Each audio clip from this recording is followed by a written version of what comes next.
Salamat, Don Total. Yan o ang original na pudol-pudol.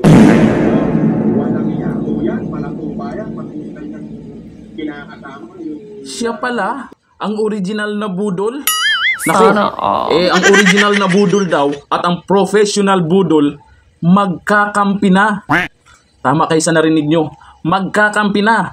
Ayon sa panaginip ko kagabi. Oo, nanaginip kasi ako, naku, kung mangyari yun, naku, ang lakas ng tandem ni Kulaong at ni Kulaang. Siyempre, original budol, professional budol, ang lakas ng kita nila niyan sa pambubudol. Pero kahit pa marami silang mabiktima, sa mga OFW, ingat-ingat kayo ha. Ayon yan sa panaginip ko, siguro hindi naman yata magkatotoo yun. Pero ayon dyan kay Kulaong, ay yan daw ang original budol. Malamang si Kulaong yung professional budol. Pero yung mga nagsasabing sana makulong na tong mga to, o sabi din ni Kulaong na makukulong din tong isa, ay malabo yan para sa akin. Hindi po makukulong yang mga yan. Si Kulaong, malabong makulong yan. Aayawan ng kulungan yan kasi mangangamoy yung kulungan pag nandyan si Kulaong. Ewan ko lang kung anong klaseng amoy.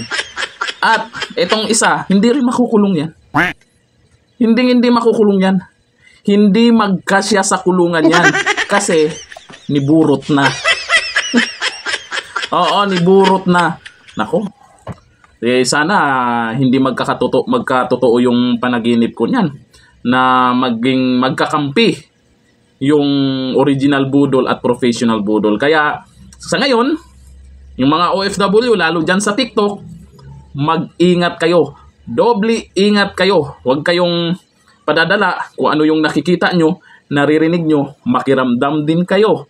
Kasi nasa social media na ang mga magagaling, mga original, mga professional na manloko para mabuhay lamang. Kaya abangan. Ito ang abangan natin. Yung susunod na kabanata ng panaginip ko. Hanggang dito lang. Thank you. Bye-bye.